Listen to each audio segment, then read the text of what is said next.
experience, my awakening was in 1993. That was my mind opening. In 1993, I heard Joanna Macy cry, and I went to jail in Clayoquot Sound. In 1993, I heard Severin Suzuki scold us grown-ups, and I was so ashamed. In 1993, I read Al Gore's book, Earth in the Balance, and I got lost emotionally. Al Gore called our society dysfunctional in the face of threats like runaway climate change.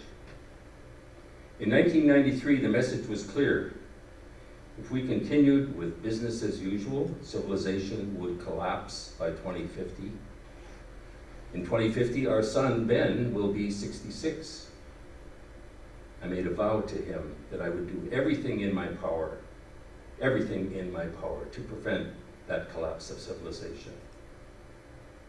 Then in 2030, when I'm 85, I'll say to him, I did my best. And that's all we can ask of anyone. We do our best. So with that vow, I found my way home emotionally. And then I asked myself, how could I be effective fighting climate change and not burn out? My answer of the options available to me was to join the Environment Committee at the Unitarian Church of Vancouver, where I could balance the cold science, the cold, depressing science, with the warmth of community, art, and spirit. I learned about gratitude by practicing Joanna Macy's Work That Reconnects as a committed environmental activist. In Macy's work that reconnects, there are 4 stages. 1, gratitude. 2, honoring our pain for the world. 3, seeing with new eyes. And 4, going forth into action. Let's explore these 4 stages. Gratitude is the first stage. This is the foundation. Because gratitude is empathic. It creates what Thich Nhat Hanh calls interbeing. Interbeing helps us to see our joys and sorrows in the context of community joys and sorrows and community resources. The second stage is honoring our pain for the world. Now, I experience this as grieving.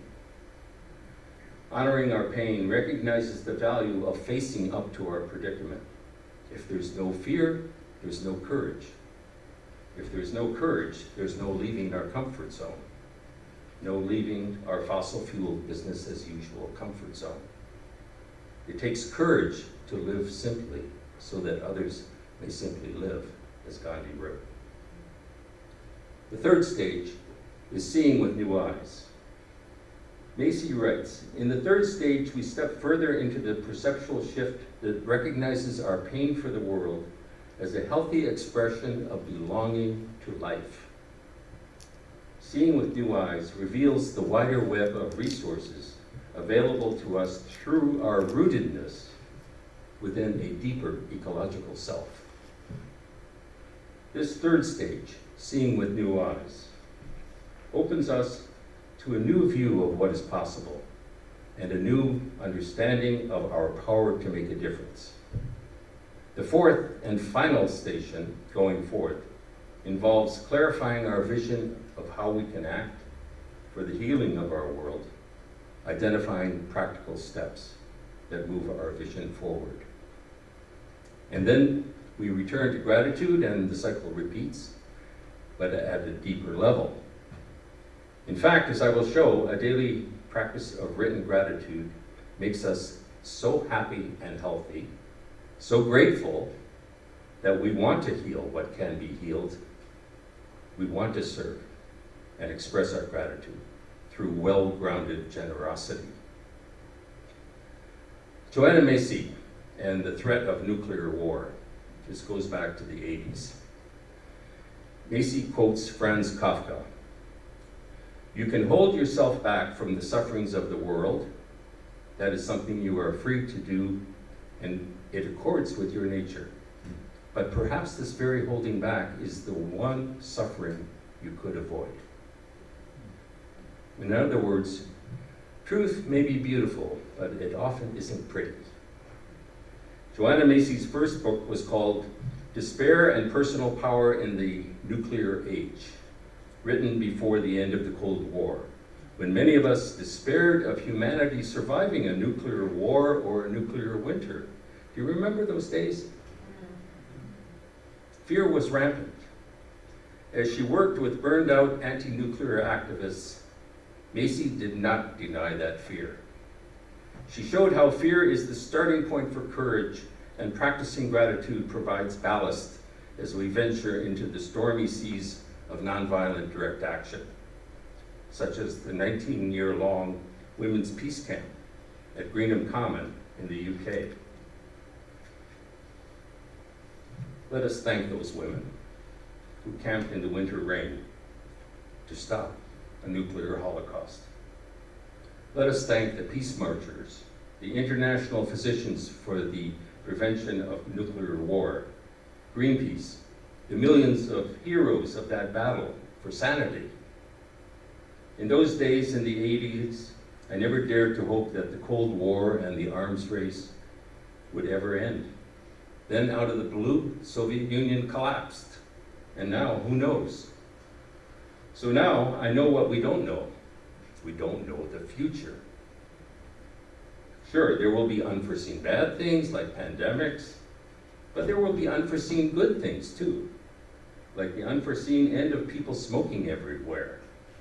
Just as smoking disappeared, so maybe frivolous flying will disappear. Maybe frivolous flying will seem as gross as smoking in a restaurant. It only takes one Greta Thunberg to get the snowball rolling. So let our gratitude for past miracles give us hope for future miracles and the courage to create miracles, step by tiny step. Climate change. So somehow in the 90s, we avoided nuclear annihilation and lung cancer. We didn't think we could, but we did. In our time, we have the slow motion train wreck known as climate change or global warming. Just like the nuclear arms race, the industrial growth society is insane. And yet we are embedded in it, tooth and claw, digging up the tar sands, steaming out the sand and clay, mixing it with condensate, and pushing it over the Rockies to our coast is insane. The Trans Mountain Expansion Pipeline, TMX, will cost us over $31 billion. To actually fill it with fossil fuel would be suicidal, insane. Like a long, toxic cigarette, it will be broken. Like a chain-smoking addiction, it will be conquered. I was born into this madness in Detroit, now in ruins.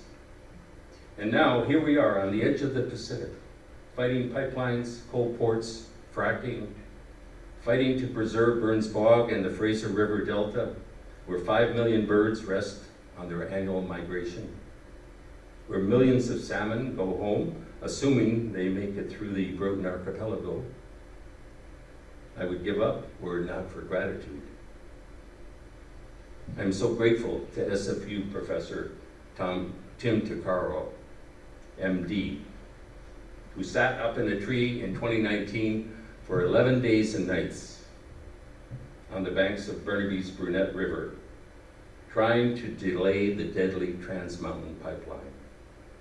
Others joined him and got the local tree cutting and the building of that pipeline in that area shut down for 5 months under the International Migratory Bird Treaty.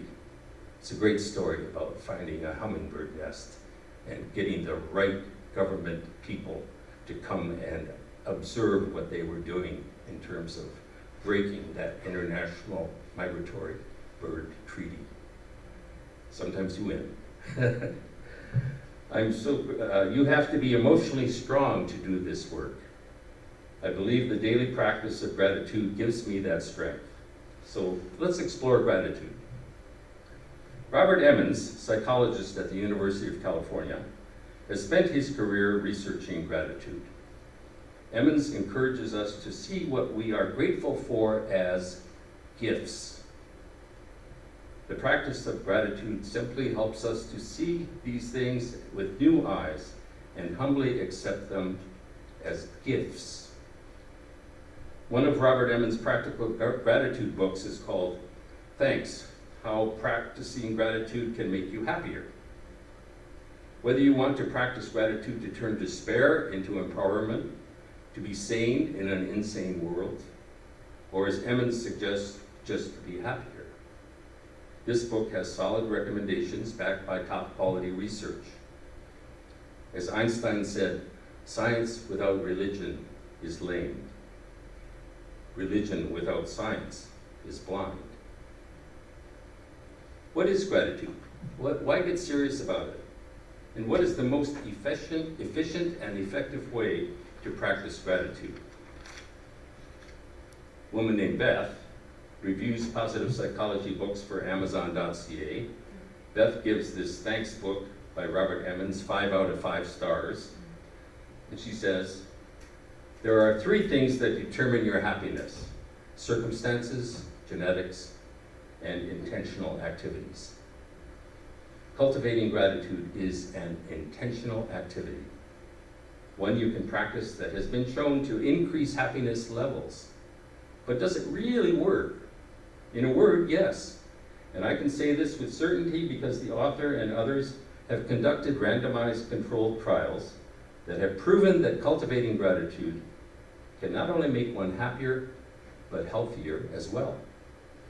Here is a simple book that convincingly showed me that something as small and easy as being thankful not only has the potential to change a person, but perhaps the rest of the world too. Thanks for a great book, unquote. One common misunderstanding, which Beth repeats in her review, is that something as small and easy to do as being thankful, etc. Emmons is actually quite clear that the practice of gratitude as a daily practice of expressing gratitude either in a journal or directly to the person, divine presence, or Gaia to whom one is grateful is neither small nor easy. In defining his gratitude, Emmons says, first, gratitude is the acknowledgement of goodness in one's life. Second, gratitude is recognizing that the source of this goodness lies at least partially outside the self. The object of gratitude is other-directed. One can be grateful to other people, to God, to animals, but never to oneself. Gratitude implies humility, a recognition that we could not be who we are or where we are in life without the contribution of others. Unquote. Gratitude implies humility. Humility is rarely a Unitarian strength. Perhaps centuries of nonconformity have made us a bit defensive. We often believe we are smarter, more honest, more courageous, or more ethical than others. Maybe we are.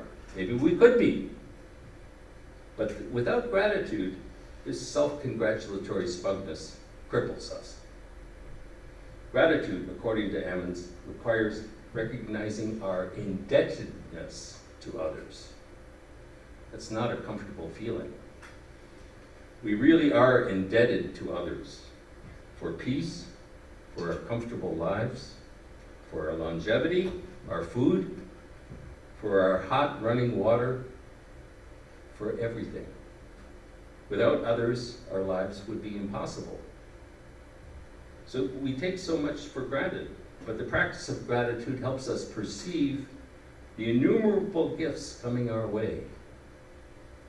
Gifts which we gladly and humbly accept. Humility is a good thing. We are blessed when we perceive that our cup runneth over. We want to give and we want to serve.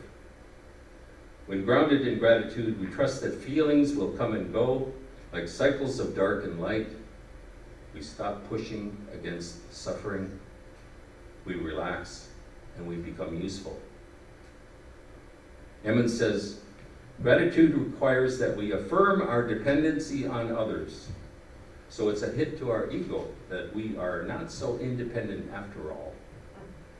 But gratitude strengthens our interdependent selves. We exist more, not less, when we let go and accept that we are only a part of the interdependent web of all existence. True humility allows us to see that planetary survival is not only on our shoulders, not only up to us geniuses. All species have a survival instinct, and they are teaching us, inspiring us. Remember the orca, the southern resident orca, Mother Tahlequah, mourning her calf for 17 days, swimming with her baby on her back. She is our teacher. Grieving is a pathway to seeing with new eyes. By the way, when you keep a gratitude journal, you have to write down your gratitudes. Dictating into your cell phone doesn't work. I tried it. I could think gratitude, but it didn't sink into my heart. You've got to feel grateful, not just think it. And then it becomes your mind's default instead of just worrying all the time.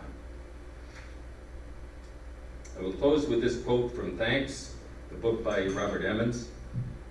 An additional essential aspect of gratitude is the notion of undeserved merit.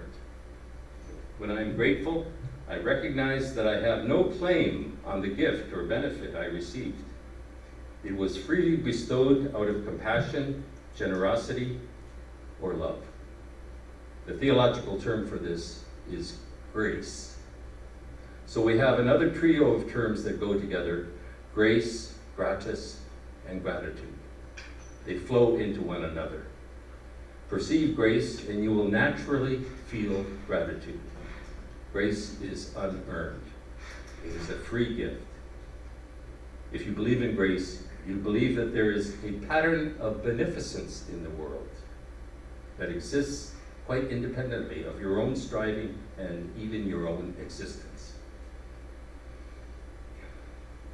Sister Cedar, thank you for your oxygen. Brother Salmon, thank you for your delicious nutrition. Gentle people, thank you for encouraging me. Thank you for your honesty and your trust. Now let's help each other strengthen our gratitude muscle. Every day, write down 3 things you are grateful for. Every day, write down to whom you are grateful. Let this be our prayer.